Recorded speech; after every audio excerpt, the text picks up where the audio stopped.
Good morning, నేను Rajesh. Welcome to news analysis. ఇక ముఖ్యమంత్రిగా చంద్రబాబు నాయుడు రేపు ప్రమాణ స్వీకారం చేయబోతున్నారు. ఆయనతో పాటు ఇటు ఏదైతే కూటమిలో కీ రోల్ పోషించారో జనసేన అధినేత పవన్ కళ్యాణ్ డిప్యూటీ సీఎం అవ్వబోతున్నారనేది చర్చ జరుగుతుంది. మరి నిజంగా డిప్యూటీ సీఎం ఇవ్వబోతున్నారా? పవన్ కళ్యాణ్ మరి దానికి సానుకూలంగా ఉన్నారా?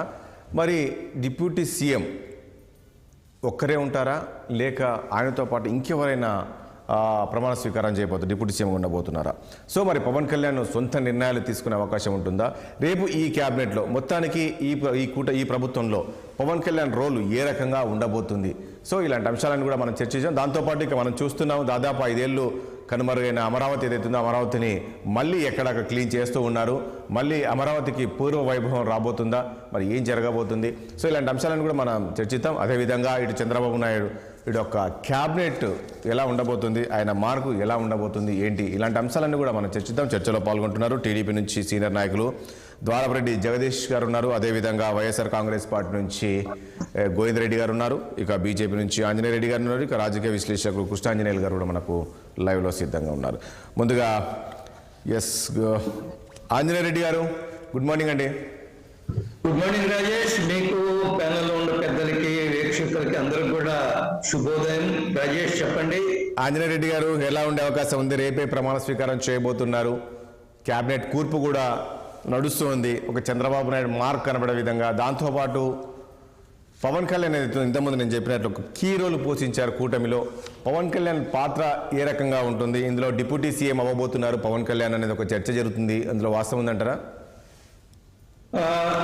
నాకైతే అవుతున్నారా కారు అనేది నాకు సమాచారం లేదు. ఇప్పటి వరకు అధికారికంగా కూడా సమాచారం లేదు కదా.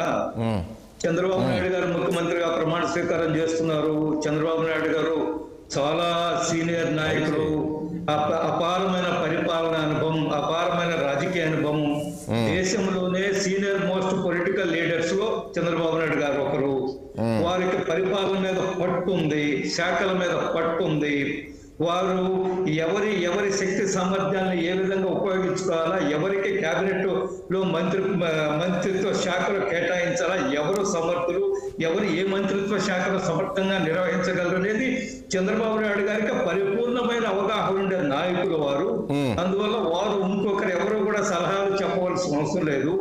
ముఖ్యమంత్రి గారికి ఆయన ప్రెరోగేటివ్, ఎవరు ఆయన మంత్రివర్గంలో ఉండాలా, ఎవరు ఆ మంత్రులుగా శాఖలు కేటాయించాలనేది పూర్తిగా ఆయన హక్కు, ఆయనకి స్వేచ్ఛ ఉంది. మీరు పవన్ కళ్యాణ్ గారు ఉప ముఖ్యమంత్రి అని ప్రస్తావన వచ్చారు, అది చర్చ జరుగుతూ ఉంది. కానీ ఇప్పటి వరకు అధికారిక ప్రకటన లేదు. కానీ పవన్ కళ్యాణ్ గారు కూటమిని అధికారానికి తీసుకురావడంలో ఒక అద్భుతమైన పాత్ర, చాలా ముఖ్యమైన పాత్ర పోషించారనే విషయంలో ఎటువంటి అనుమానం లేదు. ఆయన అవసరం వచ్చినప్పుడు ఒక అడుగు వెనక్కేసి తగ్గి మనిషి చాలా వినయంగా కూటమి విజయం కోసము కొన్ని త్యాగాలు చేశాడు. మనం చూసామ్మా, ఆయనకి 24 సీట్లు ఇస్తే 3 అసెంబ్లీ సీట్లు బీజేపీకి ఇవ్వడం జరిగింది. కేవలం 2 లోక్సభ సీట్లుగా పరిమితం అయ్యారు. కాబట్టి ఒక రకంగా ఆయన త్యాగాలు చేశారు. కారణం ఏమిటంటే ఈ రాష్ట్రం ముందుకెళ్లాలా, రాష్ట్రంలో వైసీపీ ప్రభుత్వం దిగిపోవాలా, దుర్మార్గమైన ప్రభుత్వం దిగిపోవాలా, అందుకని అవసరం వస్తే ఒక అడుగు అడగాల, తగ్గాల అనేది ఆయన ఉద్దేశంతో వారు ఉన్నారు. ఒక మంచి రాజకీయ మనస్తత్వంతో, ఒక మెచ్యూర్డ్ పొలిటికల్ లీడర్ గా ఆయన ఆలోచించే చాలా నిర్ణయాలు తీసుకున్నారు. ఈ రోజు కేబినెట్ లో వారు ఏ శాఖ చేరతారో, ఉప ముఖ్యమంత్రిగా చేరతారా, చేరరు అనేది నా దగ్గర అయితే సమాచారం, అధికారిక సమాచారం కూడా. కానీ ఒకటి, ఎక్కడ కూడా రాజ్యాంగంలో ఉప ప్రధానమంత్రులు, ఉప ముఖ్యమంత్రులు ఉండాలని ఎక్కడ కూడా రాజ్యాంగంలో లేదు. ప్రధానమంత్రి, ఆయన మంత్రివర్గ సహచరులు ఉంటారు. కానీ దేశంలో అనేక ప్రాంతాల్లో మనం గతంలో ఉప ప్రధానులే, ఉప ముఖ్యమంత్రులు కూడా చూసాం. కొన్ని అవసరాల దృష్ట్యా, కొన్ని పరిపాలనా అవసరాల దృష్ట్యా ఉప ప్రధానమంత్రిని, అదే విధంగా సందర్భం ఉంది. ఉప ముఖ్యమంత్రి పదవి అంటూ ఇస్తే దానికి అన్ని విధాలా పవన్ కళ్యాణ్ గారు అర్హుడు అనే విషయంలో ఎటువంటి అనుమానం లేదు. అన్ని విధాలా ఆయన శక్తి సామర్థ్యం గల వ్యక్తి. ఇస్తారా లేదా, ఎవరి క్యాబినెట్ లో చేరుతున్నారు అనేది మనం వేచి చూడాలా. ఇంకా రేపు ఉదయం 9:30కి 10 గంటలకల్లా అన్ని విషయాలు బయటకు వస్తాయి. ఏది ఏమైనా ఒక మంచి ప్రభుత్వము, ఒక మంచి పరిపాలన ఈ రాష్ట్రానికి అందుతుంది అనే విషయంలో ఎటువంటి సందేహం లేదు. అపారమైన పరిజ్ఞానం ఉండే వ్యక్తులు ఈరోజు టీడీపీ వైపు నుంచి గెలిచిన వాళ్ళు, బీజేపీ వైపు నుంచి గెలిచిన వాళ్ళు, కొంతమంది కొత్త వాళ్ళు ఉండొచ్చు, జనసేన నుంచి గెలిచిన వాళ్ళు, వాళ్ళందరూ కూడా చాలా చిత్తశుద్ధి గల వ్యక్తులు. రాష్ట్రము, రాష్ట్ర అభివృద్ధి వాళ్ళ ధ్యేయంగా పనిచేసే వ్యక్తులు, రాజకీయ అనుభవం ఉండే వ్యక్తులు, విజ్ఞానవంతులు, సమస్యల మీద అవగాహన గల వ్యక్తులు ఈరోజు ప్రభుత్వంలో చేరబోతున్నారు. శాసనసభ్యులుగా ఎన్నికయ్యారనే విషయంలో ఎటువంటి అనుమానం లేదు. వేచి చూద్దాం. రాష్ట్రానికి మంచి జరుగుతుంది, రాష్ట్రం అభివృద్ధి సాధిస్తుంది.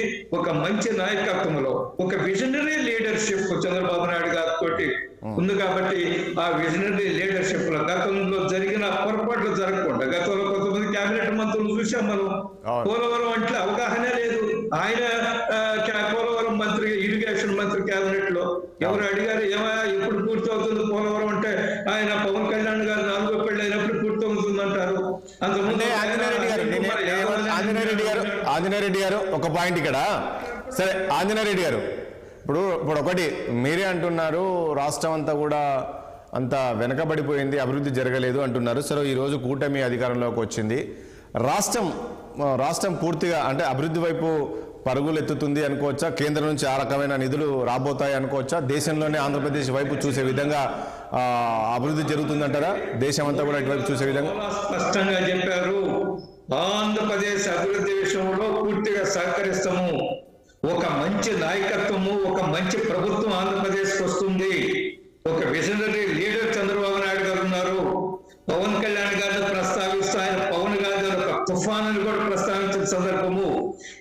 ముఖ్య ప్రధానమంత్రి గారు చాలా సిన్సియర్ గా రాష్ట్ర అభివృద్ధికి కోరుపెడతారు. ఈ డబుల్ ఇంజిన్ సర్కార్ నాయకత్వంలో రాష్ట్రంలో చంద్రబాబు నాయుడు గారి ఆధ్వర్యంలో కూటమి, కేంద్రంలో ప్రధానమంత్రి గారి ఆధ్వర్యంలో ఎన్డీఏ, రెండు దగ్గర ఎన్డీఏ, వికసిత్ భారత్, వికసిత్ ఆంధ్రప్రదేశ్, ఇటువైపుగా మనం పెద్ద ఎత్తున అడుగులైపోతున్నాము. దేశం పెద్ద ఎత్తున ముందుకెళ్తుంది, ఆంధ్రప్రదేశ్ కూడా పెద్ద ఎత్తున అభివృద్ధి సాధిస్తుంది. ఆంధ్రప్రదేశ్ లో ఉండే అన్ని సమస్యలకి ఈ 5 సంవత్సరాల పరిష్కారం దొరుకుతుందని నాకు పూర్తి విశ్వాసం ఉంది. ఈ పరిష్కారానికి ప్రధానమంత్రి గారు ప్రధాన పాత్ర పోషిస్తున్నారు, చంద్రబాబు నాయుడు గారు ప్రధాన పాత్ర పోషించబోతున్నారు. ఇద్దరు ఆంధ్రప్రదేశ్ కోసము ఒక విజనరీగా ఆలోచించి ఆంధ్రప్రదేశ్ అభివృద్ధికి తోడ్పడతారన్న విషయంలో ఎవరికి ఎటువంటి అనుమానం ఉండవలసి వస్తుంది. రైట్. గోవిందరెడ్డి గారు గుడ్ మార్నింగ్ అండి. గోవిందరెడ్డి గారు ఎలా చూస్తారు రేపు ముఖ్యమంత్రిగా చంద్రబాబు నాయుడు ప్రమాణ స్వీకారం చేస్తున్నారు. ఇంతకుముందు ఆంజనేయ రెడ్డి గారు అన్నట్లు ఒక అనుభవజ్ఞులు ఈరోజు ముఖ్యమంత్రి అయ్యారు. రాష్ట్రం అభివృద్ధి వైపు పరుగులెత్తుతుంది. ముఖ్యంగా అభివృద్ధికి ఇట్లు కేంద్రం కూడా పూర్తిగా సహకరిస్తుంది అనే విధంగా గోవిందరెడ్డి గారు చెప్పారు. ఆ పరిస్థితి ఉండే అవకాశం ఉందంటారా? అందరికీ నమస్కారం అండి. రాజేష్ గారు, మీకు తర్వాత చర్చలో పాల్గొన్న మిగతా పెద్దలకు అందరికి కూడా apart from that Anjaneya Reddy గారు ఏం చెప్తున్నారా, ఎందుకంటే వాళ్ళందరూ కూడా అదే అలయన్స్ లో ఉన్నటువంటి విషయాలు. ఇప్పుడు చంద్రబాబు నాయుడు గారు మొదటిసారి అధికారంలోకి రాలేదు, తర్వాత అంతకుముందు 15 సంవత్సరాలు ఆయన విధానాలు అన్ని అంతా కూడా ప్రజల ముందున్నటువంటి విషయం అందరికీ తెలిసినటువంటి విషయమే. ఆంజనేయ రెడ్డి గారు ఎంత అంటే పొగడ్తలతో ఎక్కినా కూడా స్టార్క్ రియాలిటీస్ ఆంధ్ర ప్రజల ముందు చాలా రియాలిటీస్ ఉన్నాయి. బీజేపీ గవర్నమెంట్ కేంద్రంలో అనేక విషయాల్లో Polavaram project is a central project. అక్కడ ఎందుకు ఆగింది అనే దానికి ముఖ్యంగా ఆ నిధులన్నీ కూడా కేంద్ర ప్రభుత్వం సమకూర్చాలి. ముఖ్యంగా అక్కడ ఏదైతే కాంపెన్సేషన్ ఇవ్వాలనో జనాలకు దాదాపు 30,000 కోట్లకు పైగా ఇవ్వాలి. దాంట్లో ఒక వివాదం ఉంది. అది రాష్ట్ర ప్రభుత్వం బరాయి మనం పొలిటికల్ గానే కాకుండా టెక్నికల్ ఎక్స్పర్టైజ్ ను మిగతా తొందరగా పిలిచి దాన్ని మనం క్లియర్ చేయాల్సినటువంటి అత్యవసరము ఎంతైనా ఉంది. రెండో విషయము, ఏదైతే ఈయన special category status even Chandrababu Naidu గారు కూడా 2019 ఎన్నికలకు ముందు ఆయన బీజేపీతో తెగదెంపులు చేసుకున్నాడు.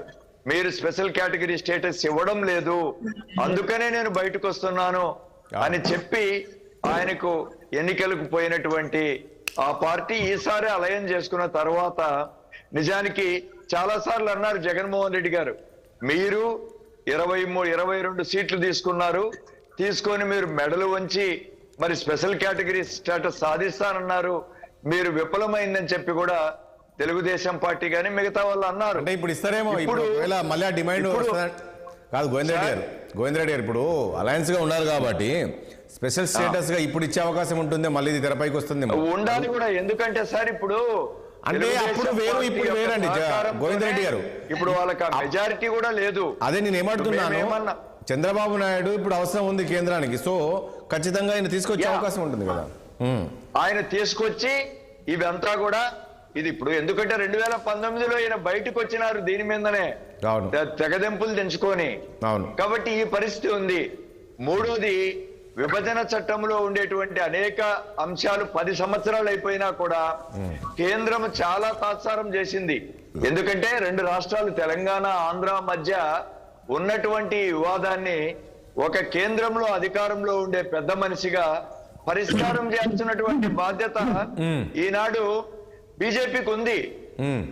మీరు బీజేపీ ప్రభుత్వము ఏదో పొగుడుకుంటూ ఒకరినొకరు పొగుడుకుంటే కుదరదు. ప్రజలకు ఏమి ఇది ఎలా పరిష్కరిస్తారు, మీరు ఒక టైం ఫ్రేమ్ లో ఎస్ పరిష్కరిస్తాము అనేటువంటి చెప్పేటువంటి విషయాలు ఉండాలి. మీరు అంటే గోవింద్ రెడ్డి గారు ఈ ప్రభుత్వానికి ముందు చాలా పెద్ద సవాల్సే ఉన్నాయంటారు మీరు? ఖచ్చితంగా సార్.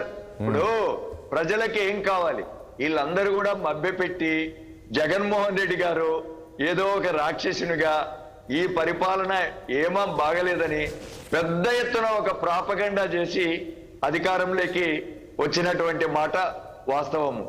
సరే ఇప్పుడు నేను వైసీపీని అంటే మేము ఎవరెన్ని ప్రచారాలు చేసినా ప్రజలు ప్రతి గమనిస్తుంటారు కదండి గోవింద్ రెడ్డి గారు. కానీ we got 40%. గోవింద్ రెడ్డి గారు ఒక పాయింట్ ఇక్కడ మీరు ఏమంటున్నారంటే, ఇక్కడ ఈ ప్రపగండా ఈ రకంగా ప్రచారం చేశారు రాక్షస పాలన, కానీ ప్రజలు ప్రతి గ్రహిస్తుంటారు కదండి ఎవరెన్ని చెప్పినా కూడా. సార్ ఇప్పుడు ఒక చిన్న ఉదాహరణ చెప్తాను రాజేష్ గారు. ఇప్పుడు మనం తెలంగాణ తీసుకుందాం. 2018 ఎన్నికల్లో రేవంత్ రెడ్డి గారు ఏం చెప్పినారు, బీజేపీ తర్వాత టిఆర్ఎస్ అంతా ఒకటే కుమ్మక్కైపోయింది, ఎందుకంటే ఆమె కవిత గారి మీద ఎలాంటి చర్య తీసుకోవడం లేదు, వాళ్ళిద్దరూ ఒకటే అని చెప్పిన తర్వాత ఒక్కసారిగా దెబ్బతిని కాంగ్రెస్ ప్రభుత్వం వచ్చిందంటే ఎలా ప్రాపగండా జరుగుద్దో అదే విధంగా ఇప్పుడు సార్ మళ్ళీ నిన్న 2024 ఎన్నికల్లో ఆమెను లోపల పెట్టేసి బీజేపీ వాళ్ళు కవిత గారిని ఇదంతా కూడా మేము దూరంగా ఉన్నాము అని చెప్తే బీజేపీకి 8 సీట్లు ఇచ్చారు. ప్రజలు అంటే మనం ఏ విధంగా ప్రాపగండా చేస్తాం, ఏ విధంగా పొలిటిసైజ్ చేసి అడ్వాంటేజ్ తీసుకుంటాం అనేటువంటిది, అంటే కేంద్రంలో ఉండేటువంటి పెద్దలు ఏ విధంగా ఈడీని గాని ఇన్కమ్ ట్యాక్స్ గాని ఏ విధంగా వాడతారు అనేటువంటిది కూడా. సరే చంద్రబాబు నాయుడు గారిని జైల్లో పెట్టి ఒత్తిడి చేపించి వాళ్ళ అలయన్స్ గా తీసుకునేటువంటి అది కూడా ఢిల్లీ సర్కిల్లో జరుగుతా ఉంది అని అంటున్నారు. ఏమైనా కూడా ఇవన్నీ కూడా బయటికి రావాలి. బీజేపీ ఆడేటువంటి ఈ నాటకంలో వాళ్ళు పొలిటికల్ గా, ఎందుకంటే ఈజ్ నాట్ ఇది ఇప్పుడు అంతకు ముందున్నటువంటి వాజ్పేయి గారు లాంటి చిత్తశుద్ధి కలిగినటువంటి పవిత్రమైనటువంటి నాయకులక్క లేరు. అన్ని కూడా పొలిటిసైజ్ చేసి ఏ విధంగా అధికారంలోకి తీసుకురావాలి, రాష్ట్ర ప్రభుత్వాలను ఏ విధంగా తన చెప్పు చేతుల్లో పెట్టుకోవాలి అనేటువంటి ఒక ప్రభుత్వం అక్కడ ఉంది. చూద్దాం. సరే, నేను ఇవన్నీ కూడా అందుకనే చంద్రబాబు నాయుడు గారు ప్రజలకు ఏదైతే ఇన్ని చెప్పించినటువంటి హామీలను ఏ విధంగా తీర్చగలడు. పవన్ కళ్యాణ్ గారు సార్ మాకు ఇప్పుడు ఒక 10% ఓట్లు మాత్రమే అక్కడి నుంచి ఇక్కడికి మారినాయి. మీరు అర్థం చేసుకోండి, ఈ 10% ఓట్లు అతి తొందరగా మళ్ళా అసంతృప్తికి లోనైపోతారు 10-14. ఎందుకంటే మన దక్షిణాది రాష్ట్రాల్లో people are more enlightened, voters are more enlightened. ఈజీగా ప్రజలు ప్రభుత్వాలకు దూరమైపోయేటువంటి అవకాశాలు ప్రభుత్వాలు ముందుకు తీసుకెళ్తారు, రాష్ట్ర ప్రజల అభిమానాన్ని ఏ విధంగా చూరగొంటారు అనేటువంటిది ఇట్ ఈస్ $1 మిలియన్ క్వశ్చన్. ఎలా ప్రభుత్వాలు ఫేర్ చేస్తాయో చూద్దాం. కాదు ఇక్కడ గోవింద్ రెడ్డి ఒక పాయింట్ చెప్పలేదు ఇక్కడ. ఈ కూటమి అధికారంలోకి రావడానికి పవన్ కళ్యాణ్ కీ రోల్ పోషించారు. సో రేపు ప్రభుత్వంలో కూడా పవన్ కళ్యాణ్ ఒక కీ రోల్ ఉండబోతుందా? డిప్యూటీ సీఎం అవ్వబోతున్నారు పవన్ కళ్యాణ్ అంటున్నారు. దీన్ని ఏ రకంగా చూస్తారు మీరు? ఇది ఓన్లీ అలంకారప్రాయంగా ఉంటుందా? సార్, మనం అనుకోకపోయినా కూడా ఈనాడు సామాజిక వర్గాలుగా సమాజం చీలిపోయింది. ఆయనకు ఇప్పుడు మనం చూస్తున్నాం, ఈవెన్ కేంద్రంలో ఇప్పుడు ఈవెన్ మన ఆల్ ఇండియా లెవెల్లో కూడా కాంగ్రెస్ పార్టీ అలయన్స్ అన్ని చేసుకుంటే దాదాపు 230-40 ఎన్డీఏ కూడా అలాగే. కాబట్టి ఇప్పుడు ఇన్ని కూటములు కూడినప్పుడు వాళ్ళందరికీ is a mere arithmetics. So ఆయనకున్న 7-8% మా 10% ఆ విధంగా టర్న్ అయిపోయి 55% పైగా వాళ్ళకు ఓట్లు వచ్చినాయి. అన్ని దానికి తోడు బీజేపీ కూడా కలవడం వల్ల ఇవన్నీ కూడా ఒక క్యుములేటివ్ ఇంపాక్ట్ ప్రజల్ని వస్తుంది. జగన్మోహన్ రెడ్డి గారిని అనేక విధాలుగా ఆయన మరి పెద్ద ఎత్తున ప్రాపగండా నెగటివ్ గా జరిగిన దాంట్లో వాళ్ళు గెలిచినటువంటి మాట వాస్తవం. బట్ ఈ స్టార్క్ రియాలిటీస్ అన్ని కూడా ముందున్నాయి. ఏ విధంగా వీళ్ళు ఫేర్ చేస్తారు, ఏ విధంగా ప్రజలు రక్షిస్తారనేది వేచి చూద్దాం. రైట్. జగదీష్ గారు గుడ్ మార్నింగ్ అండి. జగదీష్ గారు గుడ్ మార్నింగ్. రాజేష్ గారు, రేపు ప్రమాణ స్వీకారం చేయబోతున్నారు చంద్రబాబు నాయుడు ముఖ్యమంత్రిగా. సో ఎలా ఉండే అవకాశం కనబడుతుందో? ఆయన ముందు ఒక పెద్ద సవాల్సే ఉంటాయి. ఎందుకంటే చాలా వరకు హామీలు ఇచ్చారు ప్రజలందరూ కూడా చంద్రబాబు నాయుడు విశ్వసించి ఆయన అధికారంలోకి తీసుకొచ్చారు. ఆ హామీలు అమలు చేయడం కూడా అంతే బాధ్యత తీసుకోవాల్సింది, ఒక పెద్ద సవాలే ఉంది. హామీలు కూడా ఉన్నాయి, నేను మాట్లాడలేదు.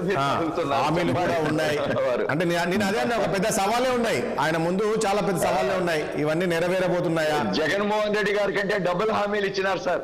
అదే జగదీష్ గారు సార్, ఇప్పుడు ఆంజనేయ రెడ్డి గారు, గోవింద్ రెడ్డి గారు, అలాగే ఆంజనేయులు గారు, రాజేష్ గారు, అలాగే 60 రాశివి కూడా నమస్కారాలు తెలియజేసుకుంటూ, ఆంజనేయ రెడ్డి గారు చాలా స్పష్టంగా చెప్పారు ఇవాళ కూటమి గవర్నమెంట్ ఏ విధంగా ఉంటుందని. మీకు ఒకటే నేను చెప్తా ఉన్నాను, నేను చంద్రబాబు నాయుడు గారు ఎప్పుడు కూడా రాష్ట్ర ప్రయోజనాలు, ఇవాళ కేంద్ర ప్రభుత్వంతో కలిసి ఉన్నప్పుడు ఈ రాష్ట్రానికి తెచ్చే మినిస్ట్రీస్ నే చూడండి.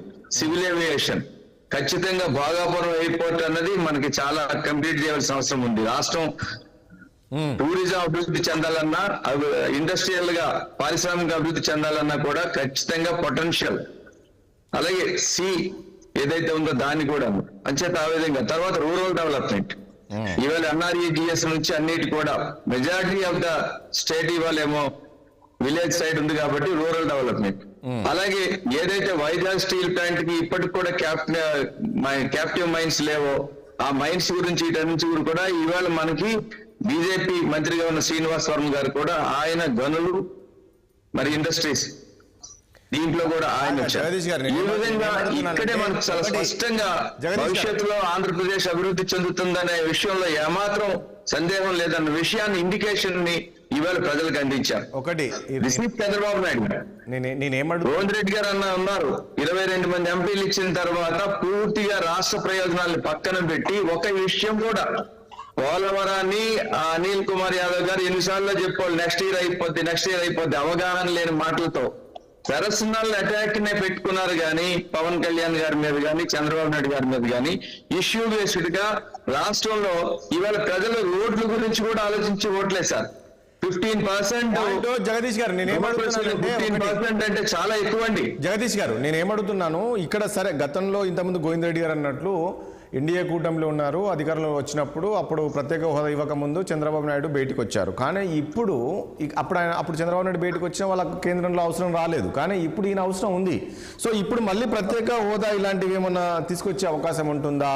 ఎందుకంటే ఇప్పుడు ఇంకోటి నిధులు ఏమైనా ఎక్కువ తీసుకొచ్చాల్సిన అవసరం ఉంటుంది, ఎందుకంటే మీరు చాలా హామీలు ఇచ్చారు. దీనికంతా కూడా కేంద్రం సహకరిస్తుందా? దాంతోపాటు పవన్ కళ్యాణ్ డిప్యూటీ సీఎం అవ్వబోతున్నారు. ఈ డిప్యూటీ సీఎం సరే ఓకే, ఇక్కడ ఈ కూటమిలో ఏ రకంగా కీ రోల్ పోషించారో నేను ఇంతకుముందు అన్నాను, మళ్ళీ ఒకటి ఇక్కడ కూడా క్యాబినెట్లో కూడా ఆ రకంగానే ఉంటుందా? ఒకవేళ డిప్యూటీ సీఎం అవుతే పవన్ కళ్యాణ్ ఆయన ఒక్కరే ఉంటున్నారు, ఆయనతో పాటు ఇంకో మరో 2-3 చేసే అవకాశం ఉంటుందా? ప్రయారిటీ తగ్గించడానికి ఎట్లా ఉండే అవకాశం కనబడుతుంది?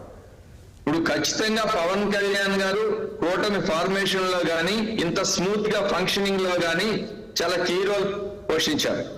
ప్రభుత్వంలో కూడా అదే కీ రోల్ పోషిస్తారు. చంద్రబాబు నాయుడు గారికి అన్ని విధాలా కూడా సపోర్టింగ్ గా ఉంటారు. మెయిన్ ఏంటంటే ఇక్కడ ఎలా కుదిరిందంటే టీడీపీ, బీజేపీ, జనసేన మూడు కూడా ఈ రాష్ట్రం ఒక స్టాగ్నేషన్ లోకి వెళ్ళిపోయింది. దాన్ని ఇవాళ ముందుకు తీసుకెళ్ళాలి. వెల్ఫేర్, డెవలప్మెంట్ రెండు కూడా, వెల్ఫేర్ పక్కన చేస్తానే డెవలప్మెంట్ చేస్తారన్నది ఇవాళ ప్రజలు కాన్ఫిడెన్స్ మీద ఓట్లేశారు. కాబట్టి కేంద్రంతో కూడా ఈ రోజు కలిసి ఉండటం వల్ల, అవకాశం రావటం వల్ల కేంద్రం నుంచి కూడా ఖచ్చితంగా నిధులు వస్తాయన్న విషయంలో ఏమాత్రం సందేహం లేదు. రెండోది, మీరు ఏదైతే చెప్పారో స్పెషల్ కేటగిరీ స్టేటస్ అని, ఇక్కడ రెండు అంశాలు ఖచ్చితంగా ఉంటాయి. మా నాయకులు రాష్ట్ర ప్రయోజనాల విషయంలో రాజీ పడేది లేదు. స్పెషల్ కేటగిరీ స్టేటస్ అది ఇవాళ ఖచ్చితంగా ఇవ్వగలిగే పరిస్థితి. ఎందుకంటే మనకి స్పెషల్ కేటగిరీ స్టేటస్ ఇచ్చే పరిస్థితి ఉంటే సార్ మీరు డిమాండ్ చేయాలి. పరిస్థితి ఉంటే ఇస్తారనేది ఏముంది? అవును, ఇక్కడ రెండున్నాయి గోవింద్ రెడ్డి అన్న, మీరేమి చేయలేదు. అంచేత మీరు కన్నా ఒకటే నేను చెప్తున్నాను, నేను డిమాండ్ చేయమని లేదు, డిమాండ్ చేస్తాం. కానీ కొన్ని పారామీటర్స్ ఉన్నాయి. ఎందుకంటే వాళ్ళకి నేను మాట్లాడేటప్పుడు దయచేసి నేను పాయింటే మాట్లాడతాను. నేను పాలిటిక్స్ ఎక్కువగా ఇదాను. మాట్లాడు.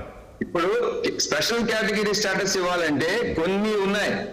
మనకేంటి, ఈస్టర్న్ హిల్ స్టేట్స్ కానీ, లేకపోతే ఏదైనా బార్డరింగ్ స్టేట్స్ కానీ, లేకపోతే మోస్ట్ బ్యాక్వర్డ్ స్టేట్స్ కానీ, వీటికి తప్పిస్తే స్పెషల్ కేటగిరీ స్టేటస్ ఇవ్వడానికి అవకాశాలు లేదన్నది ఇంత ముందు ఉన్నది. అంచేతనే ఆ రోజు కూడా స్పెషల్ ప్యాకేజ్ కూడా చంద్రబాబు నాయుడు గారు ప్రిపేర్ అయ్యారు. ఆ విధంగా డెవలప్మెంట్ కూడా చేశారు.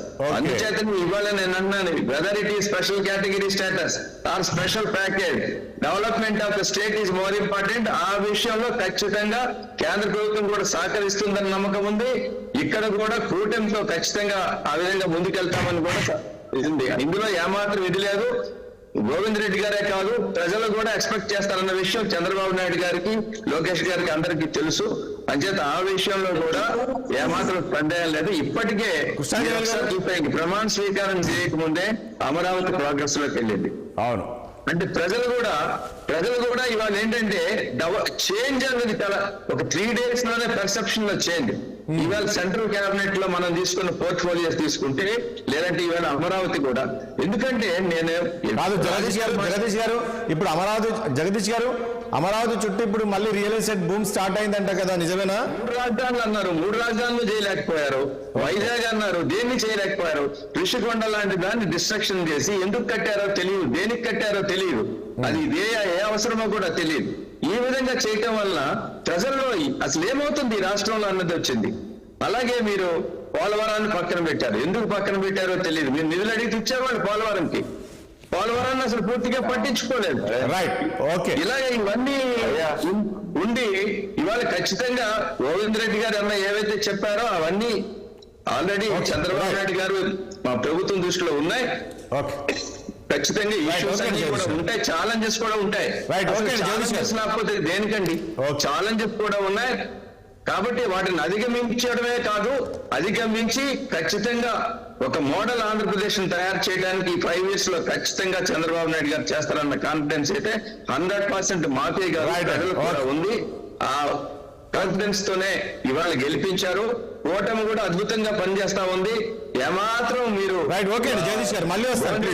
చెప్తా ఉన్నా, మీరు ఏమాత్రం కూడా సందేహపడక్కర్లేదు. ఖచ్చితంగా 3 పార్టీలు కలిపి, 3 నాయకులు కలిపి బ్రహ్మాండంగా రాష్ట్రాన్ని ముందుకు తీసుకెళ్తామన్న విషయంలో ఏమాత్రం కూడా సందేహం లేదు. కృష్ణాంజలి గారు గుడ్ మార్నింగ్ అండి. గుడ్ మార్నింగ్ రాజేష్ గారు, ఛానల్ మెంబర్స్ కూడా నమస్కారం. కృష్ణాంజనేయులు గారు, ఎలా ఉండే అవకాశం ఉంది? చంద్రబాబు నాయుడు క్యాబినెట్ రేపు ప్రమాణ స్వీకారం చేయబోతున్నారు ముఖ్యమంత్రిగా. దాంతోపాటు ఇప్పుడు పవన్ కళ్యాణ్ గారు ఉప ముఖ్యమంత్రి అంటున్నారు. ముఖ్యంగా ఇవి 3 పార్టీలు కలిసి రాష్ట్ర అభివృద్ధి వైపు పరుగులు పెట్టించే అవకాశం ఉందంటారా? దీన్ని ఏ రకంగా చూస్తారు? ఇప్పుడు కేంద్రంలో చంద్రబాబు నాయుడు అవసరం కూడా చాలా ఉంది కాబట్టి ఆయన నిధులు తెచ్చుకునే పరిస్థితి కనబడుతుందా? డిమాండ్ చేయాల్సిన పరిస్థితి ఉంటుందా? పవన్ కళ్యాణ్ ఉప ముఖ్యమంత్రి అవుతారా, మంత్రి అవుతారా? జనసేన పార్టీకి సంబంధించినటువంటి వాళ్ళని మంత్రులు చేస్తారా, ఎన్ని మంత్రులు ఇస్తారు ఏంటి అనేటువంటి పవన్ కళ్యాణ్ ఎన్ని అడుగుతారు, చంద్రబాబు నాయుడు ఎన్ని ఇస్తారు అనేటువంటి దాని మీద ఆధారపడి ఉంటారు. పవన్ కళ్యాణ్ ఈ రోజున ఆంధ్రప్రదేశ్ లో తెలుగుదేశం, జనసేన, బీజేపీ కూటమి అధికారంలోకి రావటానికి ఆయన సెంటర్ పిల్లర్ గా నిలబడి ఉన్నటువంటి పరిస్థితి. ఆయన వల్లే, జనసేన పార్టీ వల్లే తెలుగుదేశం బీజేపీ ఈ రోజున అధికారంలోకి వచ్చాయి అనడంలో ఎటువంటి సందేహం లేదు. అవి బహుశా బీజేపీ అంగీకరిస్తాం, తెలుగుదేశం పార్టీ కూడా అంగీకరిస్తాం. మరి ఆయన ఉప ముఖ్యమంత్రి అవడానికి ఏం అభ్యంతరాలు ఉంటాయని నేను అనుకోవట్లేదు. అయితే ఉప ముఖ్యమంత్రిని చేయొచ్చు కూడా, తెలుగుదేశం పార్టీ కూడా అంగీకరిస్తాను. కానీ ఉప ముఖ్యమంత్రుల తీరు, వాళ్ళు అసలు ఉప ముఖ్యమంత్రులకు ఉండేటువంటి ప్రాధాన్యత ఎలా ఉంటుందనేది మనము వైఎస్ఆర్ కాంగ్రెస్ పార్టీ ప్రభుత్వంలో చూసాం, తెలుగుదేశం బీజేపీ ప్రభుత్వంలో కూడా చూసాం. అవును. మరి అలాంటప్పుడు ఉప ముఖ్యమంత్రికి మంత్రికి తేడా అంటే నేనేమంటాను అంటే, ఒకటి కృష్ణాంజనేయులు గారు కరెక్ట్, మీరు అన్నది కరెక్టే. ఎట్లా ఉందని చూసాము మొన్న రీసెంట్లీ మనం చూస్తే తెలంగాణలో అధికారం చూసిన తర్వాత ఇక్కడ బట్టి విక్రమార్క ఒక్కరినే పెట్టారని, సేమ్ ఆయన కూడా అంతే. ఆ రోజు డిమాండ్ చేశారు, మీరు డిప్యూటీ సీఎం నాకు ఇస్తే ఒక్కరికి ఇవ్వాలి తప్ప మీరు ఒక నలుగురు పెట్టి నాకు ప్రాధాన్యత తగ్గిస్తే మాత్రము నాకు అక్కర్లేదన్న విధంగా డిమాండ్ చేశాడు ఆయన. సో దాంతో ఇక్కడ మన తెలంగాణలో కేవలం బట్టి విక్రమార్క ఒక్కరే ఉంటున్నారు. ఎక్కడ రివ్యూ నిర్వహించినా కూడా రేవంత్ రెడ్డి పక్కనే బట్టి విక్రమార్క కూర్చోడం, అంటే ప్రతి దాంట్లో కూడా. సో అక్కడ కూడా ఆ రకంగా చేస్తారేమో అనుకుంటున్నాను నేను. కరెక్ట్ గా జన సైనికులకు మాత్రం జనసేన పార్టీతో ఉండే వాళ్ళందరూ పవన్ కళ్యాణ్ ఉప ముఖ్యమంత్రి అయితే ముఖ్యమంత్రితో సమానంగా అన్ని అధికారాలు కావాలి, ఆ విధంగా ముఖ్యమంత్రి పక్కన సీటు కావాలి, ఆయన కూర్చోవాలి, ఏ రివ్యూ చేసినా ఏం చేసినా సరే ఆ ప్రాధాన్యత ఉండాలని వాళ్ళు కోరుకుంటారు. దాంట్లో ఎటువంటి సందేహం లేదు. ఎందుకంటే ముఖ్యమంత్రిగా చూడాలని జన సైనికుల యొక్క ఆకాంక్ష పవన్ కళ్యాణ్. అలాంటి పరిస్థితుల్లో ఇప్పుడు 21 సీట్లు వచ్చాయి కాబట్టి ఉప ముఖ్యమంత్రి అని వస్తే ప్రాధాన్యత ఇస్తే ఖచ్చితంగా వాళ్ళు సంతృప్తి పడేదానికి అవకాశం ఉంది. అయితే ఇక్కడ ఒక కీలకమైనటువంటి అంశం ఏమిటంటే, ఎందుకు ఈ ఉప ముఖ్యమంత్రులు వైఎస్ఆర్ కాంగ్రెస్ పార్టీ 5గురికి ఇచ్చింది? అంతకుముందు నిమ్మకాయల చంద్రరాజప్ప కానివ్వండి, అదేవిధంగా కళా వెంకట్రావు కానివ్వండి, వీళ్ళకి ఎందుకు తెలుగుదేశం పార్టీ ఇచ్చింది? సామాజిక వర్గాల సమీకరణలో పాటుగా అన్ని సామాజిక వర్గాలకి మేము ప్రాధాన్యత ఇస్తున్నాం అనేటువంటిది ఖచ్చితంగా చూపించాల్సినటువంటి అవసరం ఉంది. ఇప్పుడు తెలుగుదేశం జనసేన బీజేపీ కూటమి పవన్ కళ్యాణ్ కోసం ఒకళ్ళనే డిప్యూటీ సీఎం చేస్తే మిగతా సామాజిక వర్గాలు హట్ అయ్యేదానికి అవకాశం ఉంది. దాన్ని ఎలా అధిగమిస్తారు అంటున్నాను. సామాజిక వర్గాలు మిగతా వాళ్ళందరూ కూడా మా సామాజిక వర్గం నుంచి కూడా ఉప ముఖ్యమంత్రి కావాలని ఎస్సీలు కోరుకుంటారు, ఎస్టీలు కోరుకుంటారు, బీసీలు కోరుకుంటారు. పాపుల తరఫున పాపం పవన్ కళ్యాణ్ ఉంటూ ఉండొచ్చు అనుకోవచ్చు కాదా? మరి ఈ సామాజిక వర్గ సమీకరణలో భాగంగా కదా ఇంతమంది ఉప ముఖ్యమంత్రులు వస్తుంది. ఇక్కడ ఒక పాయింట్ కృష్ణాంజనేయులు, ఇప్పుడు ఇంతకుముందు గతంలో అని మీరు అంటున్నారు, కానీ గతంలో వేరు ఇప్పుడు వేరండి. ఇప్పుడు ఇక్కడ మీరు కూటమి అధికారంలోకి రావడానికి మీరే అన్నారు కీలక రోల్ పోషించారు పవన్ కళ్యాణ్ అని. ఆ బీజేపీని అదేవిధంగా టీడీపీని కలపడంలో కూడా ఆయనకు చాలా కీలక రోల్ పోషించారు. వైసీపీ వ్యతిరేక ఓటు చీలకుండా ఉండాలని పదే చెప్పారు. అదే రకంగా ముందుకెళ్లారు. కాబట్టి ఇదన్నీ తెలుసు కదా. రేపు ఈయన ఒక్కరిని చేస్తే కూడా టీడీపీకి చెందిన నేతలు ఎవరు కూడా క్వశ్చన్ చేసే అవకాశం ఉంటుందా? ఎందుకంటే ఇక్కడ చాలా ఇంపార్టెంట్ పర్సన్ కాబట్టి టీడీపీ వాళ్ళు అసంతృప్తి చెందుతారు అనేది నా పాయింట్ నేను చెప్పలేదు. టీడీపీ వాళ్ళు ఎట్లయినా చేయొచ్చు, కానీ సామాజిక వర్గాలు అసంతృప్తికి గురయ్యేదానికి అవకాశం ఉంది. ఆంధ్రప్రదేశ్ లో ఒక సంప్రదాయంగా 5 కులాలకు సంబంధించినటువంటి వాళ్ళకి మేము ప్రాధాన్యత ఇచ్చాము, మంత్రివర్గంలో ప్రాధాన్యత ఇచ్చామని వైఎస్ఆర్ కాంగ్రెస్ పార్టీ వాళ్ళు సామాజికంగా సమీకరణలకు సంబంధించినటువంటి సోషల్ ఇంజనీరింగ్ మీద వర్క్ చేసినటువంటి పరిస్థితి ఉంది. అలాంటి పరిస్థితుల్లో వైసీపీ కాకుండా తెలుగుదేశం బీజేపీ జనసేన ఈ విధంగా వ్యవహరిస్తే ఆ సామాజిక వర్గాలు అసంతృప్తికి గురవుతాయని నేను అంటున్నాను. తెలుగుదేశం వాళ్ళు అసంతృప్తికి గురవుతారని కాదు. తెలుగుదేశానికి ఈ సామాజిక వర్గాలు కావాలి కదా రేపొద్దున. రేపు దానికి ఎవరు సమాధానం చెప్తారు? వాళ్ళు ఏం చేస్తారు దాని మీద? పవన్ కళ్యాణ్ అనేటువంటిది చాలా ఇంపార్టెంట్, నేను కాదంటున్నా. అవసరమైతే ఒక 2 ఏళ్ళు ఆయనకి ముఖ్యమంత్రి కూడా ఇవ్వచ్చు, ఏం తప్పేం కాదు కదా. ఆయన వల్లే అధికారంలోకి వచ్చారని మీరు అంటున్నారు, నేను అంటున్నా, ఆంజనేయ రెడ్డి గారు కూడా అంటారు. అంగీకరిస్తున్నారు. అలాంటప్పుడు 3 ఏళ్ళు ముఖ్యమంత్రిగా చంద్రబాబు నాయుడు ఉండే ఒక 2 ఏళ్ళు మేము ఇస్తాము, పవన్ కళ్యాణ్ పవర్ షేరింగ్ ఇస్తామని చెప్పారనుకోండి, ఆయనకు అందరూ ఒక 5 ఉప ముఖ్యమంత్రులు ఇచ్చి ఆయన ఒక మంత్రి వర్గం ఆయన కొనసాగుతూ చివరిలో ముఖ్యమంత్రి కావచ్చు 2 ఏళ్ళు. లేదు అంటే అసలు మంత్రే కాకుండా వాళ్ళకి ఎవరికైనా ఇప్పించుకొని లాస్ట్ లో 2 ఏళ్ళు ముఖ్యమంత్రి కావచ్చు. ఇవన్నీ కూడా పవర్ షేరింగ్ లో ఎందుకు అవకాశం ఇవ్వకూడదు జనసేనకు అనేటువంటి చర్చ. ఆయన అవుతాడా లేదనేటువంటిది వేరే విషయం.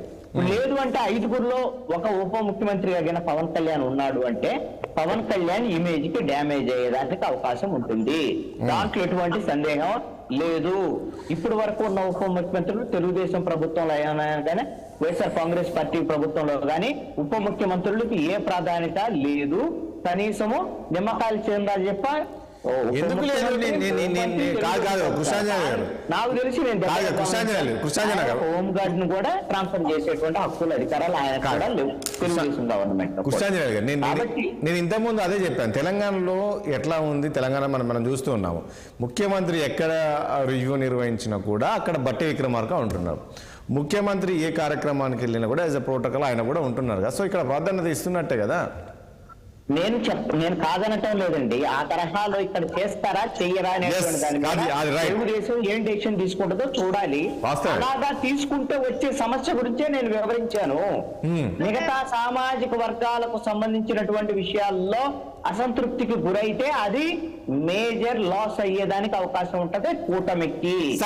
సామాజిక వర్గాల అసంతృప్తికి గురైతే అది నేను చెప్తాను. మరి అదొక పాయింట్ కదా. మరొక పాయింట్కి వద్దాం. ఇంతకుముందు మనకు ఆంజనేయ రెడ్డి గారు అన్నట్లు అనుభవజ్ఞులు రాష్ట్రానికి చేస్తాను చెప్తాను. ఇప్పుడు కేంద్ర ప్రభుత్వానికి సంబంధించినటువంటి విషయంలో ఈ రోజున ఎన్డీఏ అధికారంలో ఉంది అని అంటే తెలుగుదేశము అదేవిధంగా జనసేన కీలకమైనటువంటి పాత్ర. వీళ్ళు లేకపోతే ప్రభుత్వం ఏర్పడదు. వీళ్ళు అత్యవసర సీట్లతో బీజేపీ అధికారంలోకి వచ్చింది. వాళ్ళు ఎన్నికలకు ముందు మాకు 400 సీట్లు పైన వస్తాయి, మాకు సొంతంగా 370 వస్తాయి అని చెప్పుకొని తిరిగారు. ఏమైంది? 272 సీట్లు వాళ్ళ మ్యాజిక్ ఫిగర్ కూడా బీజేపీ రాలేకపోయింది. ఈ రోజున అందుకని వాళ్ళకి ముందే తెలుసు ఈ విషయం, ఎన్నికలకు ముందే తెలుసు. అందుకని నితీష్ కుమార్ బట్టలు అడుకొని ఇక్కడ చంద్రబాబు నాయుడుతో పొత్తు పెట్టుకొని ఇవన్నీ కూడా ఏదో ప్రయత్నం చేసి పాపం ఆ ఎన్డీఏ కూటమి ముక్కి మూలిగి ఇప్పుడు అధికారంలోకి వచ్చారు. ఇప్పుడు ఆంధ్రప్రదేశ్ కు ఒక మంచి రోజులు వచ్చినాయి అని అనుకుందాం. ఎందుకు అని అంటే 10 ఏళ్ల పాటు బీజేపీ ప్రభుత్వము కేంద్రంలో నరేంద్ర మోడీ 10 ఏళ్లు ఉన్నాడు, బీజేపీ ఎన్డీఏ అధికారంలో ఉంది. ఆంధ్రప్రదేశ్ కు మాత్రం తీవ్రమైనటువంటి అన్యాయం జరిగింది. ఈ విషయాన్ని మీరు నేను కాదు, చంద్రబాబు నాయుడు చెప్పాడు, పవన్ కళ్యాణ్ చెప్పాడు, అందరూ చెప్పారు అన్యాయం జరిగింది ఆంధ్రప్రదేశ్ అని చెప్పినటువంటి మాట వాస్తవం. అయితే మరి ఇప్పుడు వీళ్ల మీద ఆధారపడ్డటువంటి ప్రభుత్వం వచ్చింది కాబట్టి ఇప్పుడు ప్రత్యేక హోదా ఆ రూపంలో వస్తుందా ఇంకో రూపంలో వస్తుందా వేరే విషయం. కావలసిన హక్కుగా రావాల్సినటువంటి వాటిని ఏమి సాధించగలుగుతారు చంద్రబాబు నాయుడు పవన్ కళ్యాణ్ అనేటువంటిది ఏమి ఇస్తారు అని అంటే ఖచ్చితంగా బీజేపీని అడిగితే ఇవ్వాల్సినటువంటి పరిస్థితి అయితే ఈ రోజున బీజేపీ దగ్గర ఉంది. నేను అదే అంటున్నా. ఇప్పుడు మంచి అవకాశం వచ్చింది కృష్ణాంజలి గారు. ఇప్పుడు రాష్ట్రం అభివృద్ధి చెందడానికి మంచి అవకాశం వచ్చింది. ఈ రోజు చంద్రబాబు నాయుడు అవసరం ఉంది అక్కడ కేంద్రంలో, కాబట్టి ఖచ్చితంగా తెచ్చుకోవాలి. అయితే ఈ అవసరాన్ని ఈ అవకాశాన్ని బీజేపీ చంద్రబాబు నాయుడు మీద పవన్ కళ్యాణ్ మీద ఆధారపడ్డది. 2 సీట్లు ఉన్నా కూడా ఇంపార్టెంటే కదా. పవన్ కళ్యాణ్ కూడా 2 సీట్లు ఉన్నటువంటి జనసేన పార్టీకి ఒక మంత్రివర్గంలో స్థానం ఇచ్చి బాలశౌరికి మంత్రిని చేస్తే బానే ఉండేది. మరి చేస్తే అడగలేదా లేకపోతే చేయలేదా అనేది. అందుకని నేనేమంటానంటే చంద్రబాబు నాయుడు గాని పవన్ కళ్యాణ్ గాని ఇప్పుడున్నటువంటి బీజేపీ బలహీనతని వీళ్ళు వాళ్ళ రాజకీయ అవసరాలకు ఉపయోగించుకుంటారా లేకపోతే రాష్ట్ర ప్రయోజనాలకు ఉపయోగించుకుంటారా? ఇది చాలా కీలకమైనటువంటి. తెలుగుదేశానికి 2 ఎంపీసీ 2 మంత్రులు అయ్యారు. రామ్మోహన్ నాయుడు మంత్రి అయ్యాడు, సహాయ మంత్రి చంద్రశేఖర్ అయ్యారు. మరి 2 మంత్రులు అవటం అయితే ఓకే, మంత్రుల ద్వారాగా ఈ రాష్ట్రానికి ఏం తీసుకురాబోతున్నారు అనేటువంటిది చాలా కీలకం. ఆంజనేయ రెడ్డి గారు డిబేట్ లో కూర్చొని ఉపన్యాసం చెప్తారు, బానే ఉంటది, నేను అన్ని చేస్తాను. ఏం చేయలే, 10 ఏళ్ల నుంచి అన్యాయం చేశారు. అందుకని ఇప్పుడైనా సరే ఆయన ఎలాగో చెప్తారు, డిబేట్ లో ఆయనగా చెప్పాల్సిందే. వాళ్ళు నరేంద్ర మోడీ ప్రకటన చేయాలి. ఎన్నికల సమయంలో నరేంద్ర మోడీ ఆంధ్రప్రదేశ్ కు వచ్చి ఏ ఒక్క హామీ ఏమి ఇచ్చాడండి? ఇవ్వలేదు. అయినా సరే రాష్ట్ర ప్రజలు కూటమికి పట్టం కట్టారు. కనీసం ఇప్పటికైనా ఇస్తారనేటువంటిది ఎప్పుడు నమ్మకం కలగాలి? కేంద్రంలో ప్రభుత్వంలో ఉండేటువంటి బాధ్యతాయుతమైన స్థానాల్లో ఉండేటువంటి వాళ్ళు ప్రకటన చేయాలి. 2 ఇంపార్టెంట్ అంశాలు ఉన్నాయండి. మీరు ప్రత్యేక హోదా, దాని ద్వారా రాయితీలు వస్తాయి అనేటువంటి ఒక అంశం అయితే, కీలకమైనటువంటి ఏంటి, వీళ్ళు తెలుగుదేశం జనసేన బీజేపీ అమరావతి రాజధాని అనేటువంటి దాని మీద వాళ్ళు మేనిఫెస్టోలో కూడా పెట్టారు. మరి అమరావతి రాజధాని కావాలి అంటే ఈ చెట్టు పొదలన్నీ చెట్లు ఇవన్నీ తొలగించి లైట్లు వెలిగిస్తే అయిపోదండి అమరావతి. కేంద్రం నుంచి నిధులు రావాలి. ఆ నిధులు వస్తాయా రావా అనేటువంటిది చాలా కీలకం. Right. అదేవిధంగా పోలవరం ప్రాజెక్టుకి పునరావాస ప్యాకేజీ 30,000 కోట్ల రూపాయలు, దాని మీద విధాన పరమైనటువంటి ప్రకటన కేంద్ర ప్రభుత్వం చెయ్యాలి. Okay. ఎస్ మేము జాతీయ ప్రాజెక్టు కాబట్టి ఇస్తాము అనేటువంటి అప్పుడు మాత్రమే మన హోప్స్ పెట్టుకోవాలి. Okay. వీళ్ళు ఇంకేముంది, వీళ్ళు అధికారంలోకి వచ్చారు, డబుల్ ఇంజిన్ సర్కారు అయ్యారంటే రాజకీయ అవసరాలకు వీళ్ళు ఉపయోగించుకుంటే Right. Okay. రాష్ట్రం నష్టపోయేదానికి అవకాశం ఉంది. రైట్. ఏంటి ఆంజనేయ రెడ్డి గారు 10 ఏళ్ళు ఏమి ఇవ్వలేదు మీరు, సో ఇప్పుడు ఏం చేస్తారని? రాజేష్ గారు, కృష్ణాంజనేయులు గారు వారి సహజ ధోరణిలో ఎప్పుడు కూడా మాట్లాడే విధానంలోనే మాట్లాడారు. వారు రాజకీయ పరిశీలకులు, రాజకీయాల గురించి చర్చిస్తుంటారు. వారికి ఒక రాజకీయ పార్టీ పట్ల ఏదో ప్రత్యేకమైన వ్యతిరేకత అభిమానం ఉందని నేను అనుకోవడం లేదు. కృష్ణాంజనేయులు గారు రాష్ట్ర అభివృద్ధి కోసం పనిచేయాలా అందరూ కూడా అనే విషయంలో ఎటువంటి అనుమానం లేదు. అయితే గత 5 సంవత్సరాల్లో ఉన్న ప్రభుత్వ వ్యవహార శైలి వల్ల ఈ రాష్ట్రానికి పోలవరం కానివ్వండి లేదా మిగతా సమస్యలు వచ్చాయి. ఒక ఉదాహరణ చెప్తాను. జల్ జీవన్ మిషన్ కి పెద్ద ఎత్తున నిధులు ఇచ్చారు మా వాళ్ళు, కేంద్రం వాళ్ళు. ఇప్పటి వరకు ఈ రాష్ట్ర ప్రభుత్వం ఆ నిధులను వినియోగించడంలో పూర్తిగా విఫలమైంది. జల్ జీవన్ మిషన్ ఏమిటి? నల్ సే జల్, ప్రతి ఇంటికి మంచి నీటిని, శుభ్రమైన మంచి నీటి ఇవ్వడం ఎంత మంచి కార్యక్రమం అది. ఈ ప్రభుత్వం టోటల్ గా ఫెయిల్ అయింది. మొన్నటి వరకు ఈ ఆపద్ధర్మ ప్రభుత్వం, ఇప్పుడు ఉండే ప్రభుత్వం జగన్మోహన్ రెడ్డి గారు ఆ నిధులు ఉపయోగించుకోవడానికి ఏమాత్రం శ్రద్ధ చూపలేదు. అదేవిధంగా రైల్వే జోన్ విషయం కూడా చాలా స్పష్టంగా చెప్పారు పార్లమెంట్ లో. మేము అనేక సందర్భాల్లో ఉత్తరాలు రాసాము, స్థలం చూపించమన్నాము. 100 కోట్ల రూపాయలు రైల్వే జోన్ కేటాయించామని స్వయంగా మంత్రి గారు పార్లమెంట్ లో చెప్పారు. ఈ ప్రభుత్వం విఫలమైంది అది ఉపయోగించుకోవడంలో. అదేవిధంగా ఇప్పుడు చేస్తారా అని పరిజ్ఞానం, సాంకేతిక సమస్యలు, అదేవిధంగా అక్కడ కాంటూర్లు సమస్యలు ఉన్నాయి. ఎక్కడ ఏమి కాంటూర్లు, ఎంతమందికి, ఎన్ని కుటుంబాలకి విషయం అది కాదు, పాయింట్ అది కాదు. ఆంజనేయ రెడ్డి గారు ఇక్కడ అది కాదు. ఆంజనేయ రెడ్డి గారు కూడా కొంతమంది మనుషులు ఆంజనేయ రెడ్డి గారు అప్పుడే అది చేయలేదు, జగన్మోహన్ రెడ్డి తీసుకురాలేదు. బయటకు రావాలా, చంద్రబాబు నాయుడు గారు వచ్చిన తర్వాత వాటి విషయంలో క్లారిటీ ఇవ్వాలా. ఒకటి రెండోది రాష్ట్రానికి అన్యాయం చేస్తారంటే ఏమి అన్యాయం చేశారు, ఏమి తక్కువ చేస్తారు రాష్ట్రానికి? కాదు ఇప్పుడు ఒక్క విషయం చెప్పండి. ఆంజనేయ రెడ్డి గారు ఒక పాయింట్ చెప్పు. ఆంజనేయ రెడ్డి గారు ఒక్క పాయింట్ ప్లీజ్, ఒక్క పాయింట్. ఇంతకుముందు కృష్ణాంజనేయులు గారు చెప్పినట్లు అమరావతి అంటే అక్కడ ఉన్న చెట్లు తొలగించడం కాదు, కేంద్రం నుంచి నిధులు రావాలి. అది ఎంతవరకు కేంద్రం సహకరిస్తుంది? ఇంకో విషయం గుర్తుపెట్టుకోండి, ఈ రోజు చంద్రబాబు నాయుడు అవసరం కేంద్రానికి ఉంది కాబట్టి ఆ రకంగా ఆయన ముందుకెళ్ళి నిధులు తీసుకురాగలరా? మీరు ఈ 10 ఏళ్ళు ఏ రకంగా చెప్పారు? మొన్న ఈవెన్ ప్రధాని వచ్చినప్పుడు కూడా ఏ రోజు కూడా రాష్ట్రానికి ఇది చేస్తాను ఏ రోజు ప్రకటించాలి ఆయన. ఇప్పుడు ఏ రకంగా ఉండేది? ఇప్పటికైనా రాష్ట్రాన్ని అభివృద్ధి చేసే విధంగా ఇక్కడ ఉమ్మడి మేనిఫెస్టో ఒకటి రిలీజ్ చేశారు. ప్రధానమంత్రి ప్రతి రాష్ట్రానికి పోయి ప్రతి ఈదికి ఇది ఇస్తాను, నెల్లూరు టౌన్కి ఇది ఇస్తాను, లేదా మీరుండే దానికి ఇస్తానని ప్రధానమంత్రి గారు చెప్పరు. ప్రధానమంత్రి గారు చాలా స్పష్టంగా ఆంధ్రప్రదేశ్ ను ఆదుకుంటాము, ఖచ్చితంగా ఆంధ్రప్రదేశ్ అభివృద్ధికి మేము నిధులు కేటాయిస్తాము, మేము ఏమి చేయవలసిన అవసరం ఉందో అది చేస్తాము అని చాలా స్పష్టంగా చెప్పారు. పేపర్లలో రాసుకొని వచ్చి ఒక్కొక్కటి చదువుతారా ప్రధానమంత్రి గారు? ఏమన్నా ఆచిస్తారా?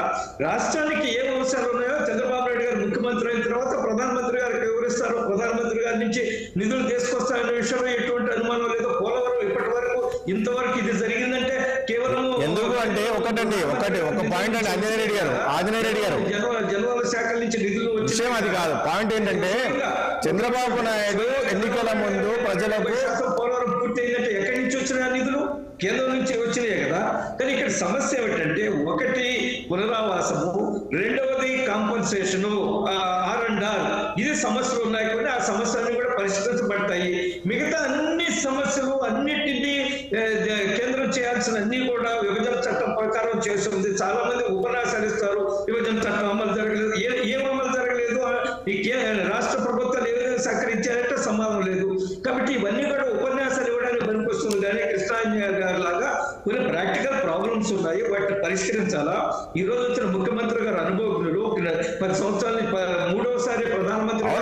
అనుభవజ్ఞులే కానీ ఫస్ట్ టైం ముఖ్యమంత్రి కాలేదు కదా చంద్రబాబు నాయుడు. 14 ఏళ్ళు ముఖ్యమంత్రి ఉన్నాడు కదా, ఇలా కొత్తగా ఏం కాదు, అప్పుడు ఏం చేయలేదు కదా అనేది వీళ్ళనేది. ఒకటి రెండోది, గోవిందరెడ్డి గారు అది ఏదో సామెత చెప్పినట్టు ఇంగ్లీష్ లో ఒక సామెత ఉంది, success has many fathers whereas defeat as an orphan. గెలిస్తే చాలా గొప్పలు చెప్తారు, ఓడిపోతే మీరు ఇట్లా కలిశారు, వాళ్ళు ఇట్లా కలిశారు, తప్పుడు ప్రచారం చేశారు, ప్రాపగండా చేశారు. 2019లో ఏ ప్రాపగండా చేస్తే మీరు అధికారంలోకి వచ్చారండి? మీరు ఈ రోజు 11 సీట్లకు పరిమితం అయ్యారు. కనీసము ప్రతిపక్ష నాయకుడు హోదాగా లేదు. మీరు ఆత్మ విమర్శ చేసుకోవాలా. నేనేమంటున్నా అంటే, నేను ఏ రాజకీయ పార్టీకి కూడా ఎన్నికల్లో ఓడిపోతే it's not the end of the road, అంత ముగిస్తుందని అనుకోవాలి. ముఖ్యమంత్రి, మాజీ ముఖ్యమంత్రి మన జగన్మోహన్ రెడ్డి గారి యువకులు ఆయన తప్పులు సరిదిద్దుకోవడంలో, పరిపాలన అందించడంలో పూర్తిగా.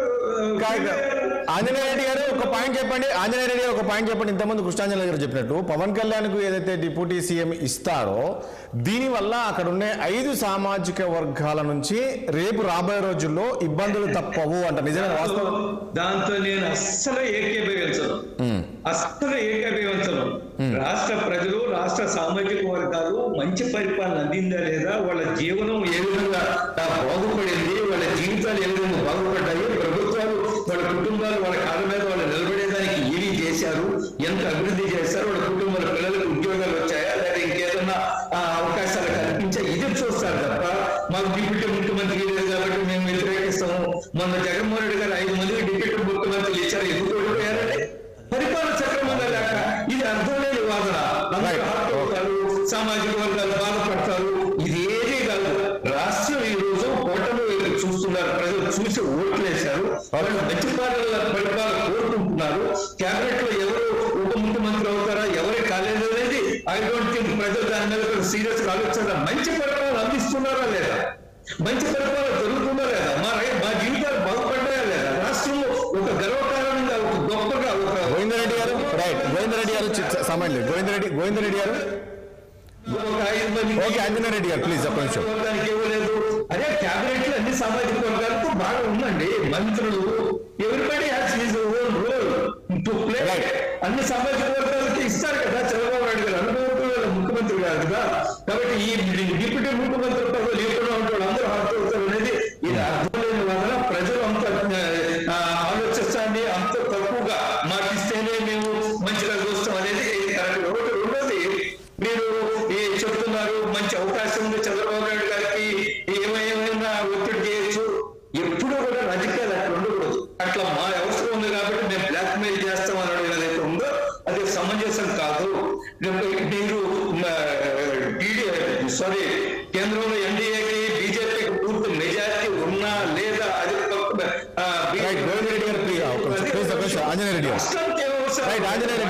ఎవరైనా మాట్లాడతారు. మీరు తక్కువ ఉంది కాబట్టి నేను బెదిరిస్తాను. నేను అనేక సందర్భాలు మధ్యకాలంలో అనేక మంది టీడీపీ ప్రతినిధులతో అధికార ప్రతినిధులు వచ్చినప్పుడు మాట్లాడారు. వాళ్ళు చాలా స్పష్టంగా చెప్పారు, జాతీయ ప్రతినిధులు, నేషనల్ స్పోర్ట్స్ పర్సన్ కూడా, మేము బ్లాక్ మెయిల్ అనేది కాదు, మా అవసరం ఉంది. ఒక విషయం ఆంజనేయ గారు రాష్ట్రానికి రావాల్సిన హక్కుల కోసం మాట్లాడతాము. అది అనైతికం అవుతుందండి, అందులో ఎటువంటి అనుమానం లేదు. కాబట్టి ఆ విధంగా టీడీపీ లేదా చంద్రబాబు నాయుడు గారు ప్రవర్తిస్తానని అనుకోవడం లేదు. Central government, prime minister Modi and NDA is committed to very sincere రాష్ట్రాన్ని అభివృద్ధి చేయడం కోసము, అందులో ఎటువంటి అనుమానం లేదు. ఈ విధమైన మా మీద ఆధారపడతారు కాబట్టి మేము ఏమైనా మాట్లాడుతూ ఏమైనా చేస్తాము, ఏమైనా ఇది అనేది అది ఐ డోంట్ థింక్ అది సమంజసం అని నేను అనుకోవడం లేదు. అంటే పవర్ షేరింగ్ చెప్పారు కదా, ఇప్పుడు పవన్ కళ్యాణ్ కీలక భూమిక పోషించారు ఈ కూటమి అధికారంలోకి రావడానికి. అలాంటప్పుడు పవన్ కళ్యాణ్కు సంబంధించిన జనసేన నేతలు కూడా ఉంటారు కదా, సో వాళ్ళు ఎప్పటి నుంచో కోరుకుంటున్నారు ఏమని, ముఖ్యమంత్రి కావాలి మా నాయకుడు పవన్ కళ్యాణ్ ముఖ్యమంత్రి కావాలని. సో ఇక్కడ ఒక పవర్ షేరింగ్, అతను పవన్ కళ్యాణ్ కూడా ఒక 2.5 years ముఖ్యమంత్రి ఇస్తే బాగుండేది కదా. రాజేష్, తప్పు లేదు. ఎవరైనా వాళ్ళ నాయకుడు ముఖ్యమంత్రి కావాలనుకోవడంలో తప్పు లేదు. కానీ దేర్ ఆర్ సమ్ ప్రాక్టికల్ ఇది కదా, మనం నేల విడిచి సామ్ చేయలేం కదా. బట్ అది మన పవన్ కళ్యాణ్ గారే అనేక సందర్భాల్లో చెప్పారు, గతంలో మనం ఎన్ని సీట్లు గెలిచామని నేను ముఖ్యమంత్రి అవుతాను ఆయనే స్పష్టంగా చెప్పారు పవన్ కళ్యాణ్ గారు. వాళ్ళ నాయకులు వాళ్ళ యొక్క కార్యకర్తలు కోరుకోవడం తప్పు లేదు. రెండోది, ఉప ముఖ్యమంత్రి పదవి అంటూ జరిగితే ఈ రోజు మనం తెలంగాణలో చూస్తున్నాం కదా, రేవంత్ రెడ్డి ముఖ్యమంత్రి ఉప ముఖ్యమంత్రి ఉన్నారు. వాళ్ళిద్దరు ప్రధానమంత్రి గారి దగ్గరికి ఇద్దరు వెళ్తున్నారు. ఏదైనా రివ్యూ చేస్తే ఇద్దరు రివ్యూ చేస్తున్నారు, ప్రాధాన్యత ఉంటుంది. At the same time Uttar Pradesh లో కూడా ఉప రేపు ఆంధ్రప్రదేశ్ లో కూడా అలాగే ఉంటారంటారు. ఉప ముఖ్యమంత్రి గారు కూడా వెళ్తున్నారు. కాబట్టి ఖచ్చితంగా ప్రాధాన్యత ఉంటుంది. పవర్ షేరింగ్ అనేది ఏదైతే ఉందో అన్ని వర్గాలకి ఉంటుంది. పవన్ కళ్యాణ్ గారు చిత్తశుద్ధి గల నాయకుడు, నిజాయితీ గల నాయకుడు. ఆయన ఖచ్చితంగా ఆయనకి ఏ పదవి ఇచ్చినా ఉప ముఖ్యమంత్రి పదవి ఇస్తారు.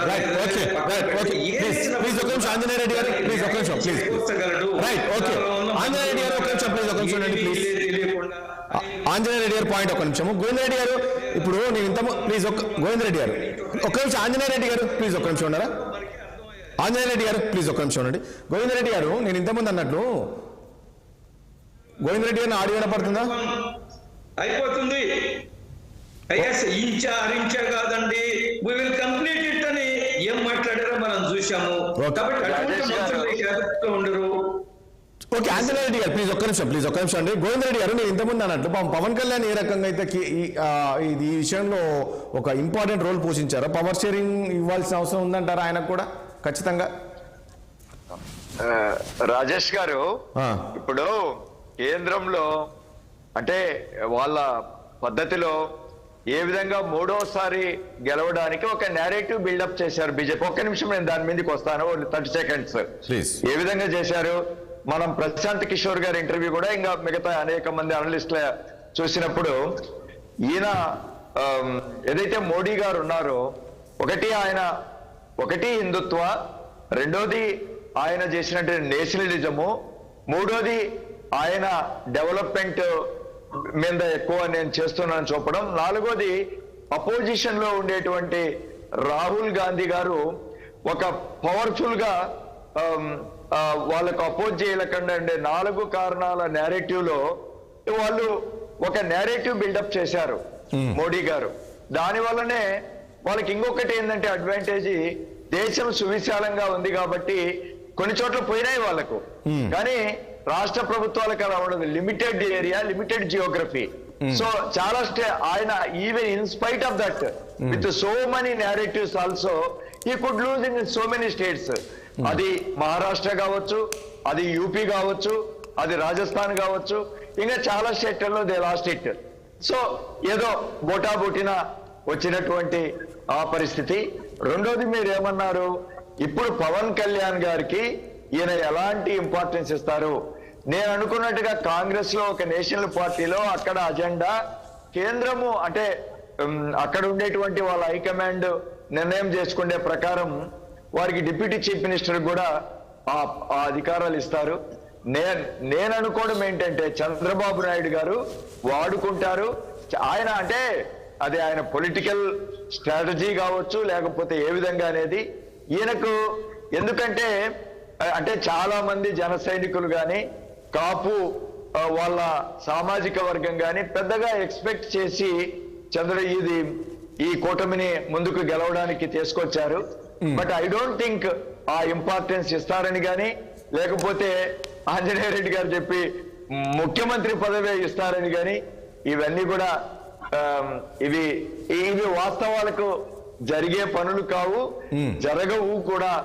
ఎందుకంటే ఆయన నుంచి అధికారాన్ని పోకుండా ఆయన వాళ్ళ అబ్బాయి ఈయన ఎక్కడికైనా వెళ్ళాలంటే వాళ్ళ కుమారుడి కూడా ఇస్తాడా ఇవ్వడా అనేది it is a $1 million question.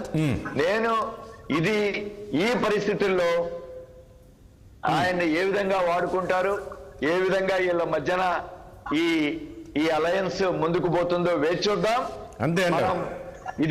ఇది ఖచ్చితంగా జరగదు సార్. మళ్ళీ మనం మాట్లాడుకుందాం. అంతేనా? వీళ్ళ మధ్యన ఈ భేదాభిప్రాయాలు ఇవన్నీ కూడా క్రాప్ అప్ అవుతాయి. గోవింద్ రెడ్డి అన్న మాట్లాడతారు. మీరు ఉపయోగించుకోలేకపోయారు, మీరు ఉపయోగించుకోలేక ఇవాళ మీరు గ్రేస్ఫుల్ గా ఉండాలి. మీ ప్రభుత్వం పని చేస్తుందో లేదో చూడండి, అప్పుడు మాట్లాడండి. చూడండి అయ్యా, నేను నా శాసనసభ్యురాల్ని కూడా నేను గెలిపించాను. 6వసారి గెలిపించాము బద్వేల్ నియోజకవర్గంలో. మిమ్మల్ని ఎప్పుడు మేము ఇది చేస్తాం, అందులో జగదీష్ గారు. This is the 6th time. సరే నేనేమడుగుతున్నా అంటే అది కాదు గోవిందరెడ్డి గారు, ఇక్కడ గుర్తుపెట్టుకోండి ప్రతిసారి కూడా అంటే అయితే జగన్మోహన్ రెడ్డి గారు ఇచ్చే అజెండాలో రాజేష్, కొన్ని ఇబ్బందులు వచ్చినాయి. ఆయన సార్, అనేక సమయం లేదు, ప్లీజ్, సమయం లేదు నాకండి. చాలా తొందరగా ఓకే. వాళ్ళందరినీ కూడా మరి చూద్దాం, జరగనివ్వండి. మీరు కాదు, మీరు అప్పుడే మీరు ఎందుకు నాకు అర్థం కాదండి గోవింద్ రెడ్డి గారు. ఇప్పుడు గుర్తుపెట్టుకొని కూటమి అధికారంలోకి వచ్చిందంటే అక్కడ ప్రతి విషయంలో కూడా పవన్ కళ్యాణ్ సాక్రిఫైస్ చేశారు. ఆయన కాంప్రమైజ్ అయ్యారు కాబట్టి ఈరోజు కూటమి అధికారంలోకి వచ్చింది. మళ్ళీ కూటమిలో ఉంటాయి సార్, అడ్డుపడతాయి, ఛాలెంజెస్ ఉంటాయి. ఇప్పుడు ఒక్కసారి నీతి ఆయోగ్ రిపోర్ట్స్ అన్ని చూద్దాం.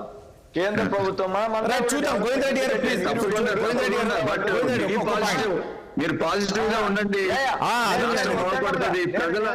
ప్రజల మ్యాండేట్ ని మనం యాక్సెప్ట్ చేయాలి. జగదీష్ గారు ఒకటి రాజేష్ గారు ప్లీజ్, ఒక జగదీష్ గారు ఫైనల్ గా గోవింద్ రెడ్డి గారు కొంచెం ఉంటారా ప్లీజ్? గోవింద్ రెడ్డి గారు కొంచెం ప్లీజ్, ఒక నిమిషం ఉండండి. Any second opinion on that. Right. మనం పవన్ కళ్యాణ్ గారి గురించి కూడా ఒక మాట చెప్తాను sir. Pawan Kalyan garu he is above all the caste, creed and colour. ఆయన ఈవేళ అందరికీ లీడర్ ఆయన. అవును. సో ఇక్కడ సామాజిక పవన్ కళ్యాణ్ గారికి డిప్యూటీ సీఎం ఇస్తే సామాజిక వర్గాలు ఏమైనా ఇబ్బంది పడతాయనేది లేదు. అన్ని కులాలు ఆ విధంగా యాక్సెప్ట్ చేస్తా ఉన్నారు. మీకు స్మూత్ ఫంక్షనింగ్ ఉంటది. లోకేష్ గారు కూడా ఆయన ఏ విధంగా ఉండాలో ఆ విధంగా ఫుల్లీ మెచ్యూర్డ్. కాబట్టి మీకేంటి ఇప్పుడు ఒకటే చెప్తున్నాను, ఈ కూటమి అద్భుతంగా పనిచేస్తుంది. చంద్రబాబు నాయుడు గారి నాయకత్వంలో రాష్ట్రం బాగుంటది, ప్రజలు బాగుంటారు. ఈ సందేహాలు అక్కర్లేదు, మీకు ఎలాంటివే ఆలోచనలు అక్కర్లేదు. అంచేత మీరు చూస్తూ ఉండండి. ఇప్పుడు జగదీష్ గారు ఆయన పవన్ కళ్యాణ్ గారిని పొగడం కాదు, ఆయన వల్లనే మీరు అధికారంలోకి వచ్చారు కదా. మీరు ఆయన ముఖ్యమంత్రిగా నేను పొగడం కాదు సార్, రియాలిటీ చెప్పాను. నేను రియాలిటీ చెప్పాను. ఆయన అబౌవ్ ఆల్ దీస్ థింగ్స్. ఆయన కూడా మేము కూడా ఆయన అన్ని కులాలకు అన్ని మతాలకు అతీతంగా ఆలోచన చేస్తారు. అలాంటి ఒక గొప్ప వ్యక్తి అని చెప్పి మీరు కీర్తిస్తున్నారు కాబట్టి మీరు ఆయన్ను ముఖ్యమంత్రిగా అన్ని విధాలుగా అర్హుడు కాబట్టి సరే అడగట్లేదు కదా. సరే, పవన్ కళ్యాణ్ గారే చంద్రబాబు నాయుడు గారు ముఖ్యమంత్రి అని చెప్పారు, క్లారిటీ ఇచ్చారు. పవన్ కళ్యాణ్ గారే చంద్రబాబు నాయుడు గారు ముఖ్యమంత్రి అవుతారని ఎలక్షన్ లో గానీ ఎన్నికల ముందు గానీ చాలా క్లారిటీ ఇచ్చారు.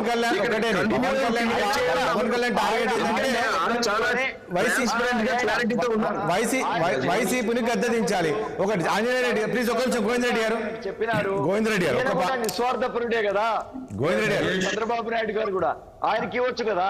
సరే, ఆయన్ని అడగట్లేదండి. పవన్ కళ్యాణ్ కూడా ఒకటే అన్నారు. పవన్ కళ్యాణ్ ఒకటే, నాకు ముఖ్యమంత్రి పదవి లేకున్నా పర్వాలేదు కానీ వైసీపీని గద్దె దింపాలి అంటే ఆయన కాంప్రమైజ్ అయితే వస్తున్నారు. సో ఆ రోజు అనౌన్స్ కూడా చేశారు చంద్రబాబు నాయుడు ముఖ్యమంత్రి. ఆంజనేయ గారు సమయం లేదు చెప్తున్నారు. చాలా ఆయన మా మీద ఒక వ్యతిరేకత పెంచుకున్నారు. ఓకే, అది ఉపయోగపడింది. మీ మీద వ్యతిరేకత కాదు, ఈ రాష్ట్రంలో మీరు చేసిన విధ్వంసకాండ మీద ఆయన స్పందించారు. అంతేగాని మొన్న కూడా చెప్పారు పవన్ కళ్యాణ్ గారు, నాకు జగన్ రెడ్డి గారు అన్నా కూడా వైసీపీ అన్నా కూడా వ్యక్తిగతంగా లేవు కానీ రాష్ట్ర ప్రజల కోసం నిలబెట్టించానని పవన్ కళ్యాణ్ గారు స్టేట్మెంట్ ఇచ్చారు. ఆంజనేయ గారు సమయం లేదా ప్లీజ్. మనం సపరేట్ గా డిబేట్ మనం రాజేష్ గారిని పెట్టమనండి, డిస్కస్ చేద్దాం మాట్లాడదాం. కంటిన్యూస్ గా ఉంటే ఇబ్బంది లేదు. రాజేష్ గారు కూడా పెడతారు, మనం డిస్కస్ చేద్దాం. సమయం లేదు ప్లీజ్. ఆంజనేయ రెడ్డి గారు చెప్తున్నాం ప్లీజ్. రాజేష్, గోవింద్ రెడ్డి గారు చాలా ఉన్నత విద్యావంతులు, చాలా సంస్కారవంతులు. ఆయన ఎప్పుడు డిబేట్ కి వచ్చినా చాలా పద్ధతిగా ఉంటుంది. కొంతమంది డిబేట్ కి వస్తారు వైసీపీ వాళ్ళని చూస్తే నష్టం. బహుశా నేను ఒకసారి అనుకుంటున్నా అటువంటి వ్యక్తుల వల్ల వైసీపీ పడిపోయింది. ఏం మాట్లాడతారు, బూతులు తిడతారు, సిగ్గు ఉందా మీకు, ఎప్పు ఉందా, ఏందో మాట్లాడతారు కొంతమంది. బట్ వాళ్ళంటే డిఫరెంట్ మ్యాన్ గోవింద్ రెడ్డి గారు చాలా మంచి వ్యక్తి, సంస్కారవంతులు అని ఎప్పుడు ఒకటి. రెండోది, గోవింద్ రెడ్డి గారు చంద్రబాబు నాయుడు గారు వాడుకొని వదిలేస్తానన్నారు. నేను ఒకసారి షర్మిలమ్మ గారితో మాట్లాడితే ఎవరు వాడేసుకొని చెప్పారో మనకు ఒకసారి గుర్తు చేసుకోవాల్సిన అవసరం.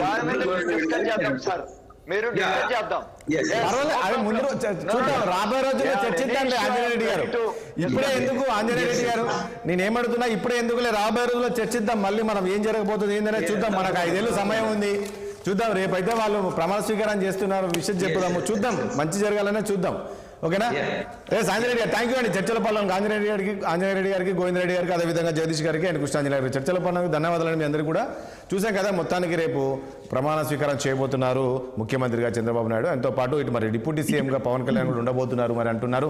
చూద్దాం మరి క్యాబినెట్లో ఎవరెవరు ఉండబోతున్నారు ఏంటి, మరి చంద్రబాబు నాయుడు మార్క్ ఎలా ఉంటుంది క్యాబినెట్లో, మరి నిజంగా పవన్ కళ్యాణ్కు పవర్ షేర్ ఉంటుందా, ఎట్లా ఉండబోతుంది ఏంటి, మరి ఓన్లీ అలంకారప్రాయంగానే ఉండబోతుందా, ఒక్కరే ఉండబోతారా, ఒకవేళ ఉప ముఖ్యమంత్రి పవన్ కళ్యాణ్కి ఇస్తే ఆయన ఒక్కరే ఉంటున్నారా, లేక మళ్ళీ ఇంకొకరు ఇద్దరు తీసుకోబోతున్నారా, ఏం జరగబోతుందో చూడాల్సి ఉంటుంది. దాంతోపాటు మరి రాష్ట్రానికైతే మరి రావాల్సిన నిధులు అయితే కేంద్రం నుంచి తీసుకురావాల్సిన బాధ్యత అయితే ముఖ్యమంత్రి చంద్రబాబు నాయుడు పైన ఉండబోతుంది. ఎందుకంటే ఈరోజు కేంద్రం అధికారంలో ఉంది బీజేపీ అంటే అందులో చంద్రబాబు నాయుడు కీలక భూమిక పోషించాలని కూడా చెప్పుకోవచ్చు. మరి ఏ రకంగా రాష్ట్రానికి నిధులు తీసుకొస్తారు ఏంది అనేది రాబోయే రోజుల్లో చూద్దాం. ఇది వాళ్ళ చర్చ. రేపు మరో అంశంతో మళ్ళీ కలుద్దాం. చూస్తున్నది 60 సామాన్యుడి ఆరపురాణం.